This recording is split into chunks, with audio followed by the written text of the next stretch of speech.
Okay, let's unpack this. We're diving into what's happening at Al Hurra, the U.S.-funded Arabic news channel. Yeah, it's a big one. They claim, what, 30 million viewers across the Middle East and North Africa? Exactly. So these recent cuts, we're talking most staff, most TV programming gone. It's traumatic. Definitely. Our main source here is an Associated Press report that really lays out the details. Right. So our mission today basically is to figure out why now, who's involved, and what does this actually mean for information access over there, and maybe even the idea of a free press funded like this. Well, the reason given, at least from Al Hurra's chief, Jeffrey Gedman, is pretty stark. He says it's because congressionally approved funding was cut off, Hmm. and he specifically calls out the Trump administration and, interestingly, Elon Musk's Department of Government Efficiency. Right. And Gedman doesn't really hold back, does he? He's pointing directly at Kari Lake. She's the Trump appointee running USAGM. That's the U.S. Agency for Global Media, the parent organization. Yeah, Umbrella for Voice of America, Al Hurra, all those.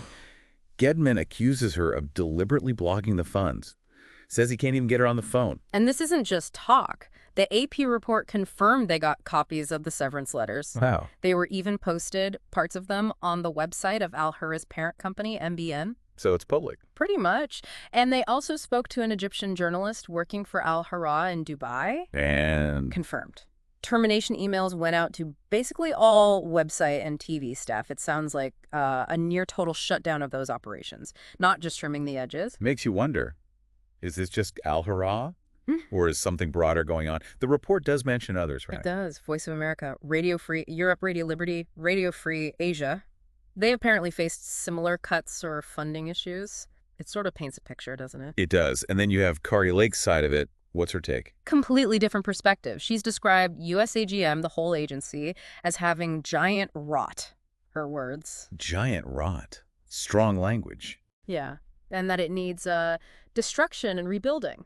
So her view seems to be that these organizations aren't working effectively, or maybe aren't serving the intended purpose anymore. It suggests a real fundamental shift in thinking. Which is interesting when you think about why they were set up. Yeah. The historical context. Exactly. A lot of these, as the AP Peace Notes, date back to the Cold War. The whole point was providing objective news, alternative viewpoints, in places dominated by state-controlled media. And Al Hurra itself, founded later, right? Yeah. 2003. Yeah, George W. Bush administration. Yeah. Post 9/11, during the Iraq War buildup. And they covered huge stories. Iraq, the Arab Spring. I mean, the report mentions journalists died doing this work. Tragically, yes, it wasn't without risk. And, Al Hurra itself wasn't without controversy either. How so? Well, it faced accusations of bias over the years, from different sides, actually, within U.S. politics, which kind of highlights the tightrope these government-funded outlets walk, trying to be editorially independent while being funded by, well, a government. A tricky balance, for sure. But the goal was always framed as promoting free press and free speech in the region. That was the stated mission. So what happens now? Is Al Hurra just gone? Not completely, according to Gedman. He says they're trying to keep a small staff, maintain an online presence. Sort of a skeleton crew? Basically, while they fight this in court, challenge the funding cuts. He's clearly not giving up. He had that quote, didn't he? Something about America's voice. Yeah, pretty powerful, he said. It makes no sense to silence America's voice in the Middle East. Puts it very directly. So the takeaway seems to be this major U.S. media presence in the Middle East is being drastically scaled back, with accusations flying about politically motivated funding cuts from the U.S. government itself. That's the core of it. Which leaves us with a big question, really, for listeners to think about.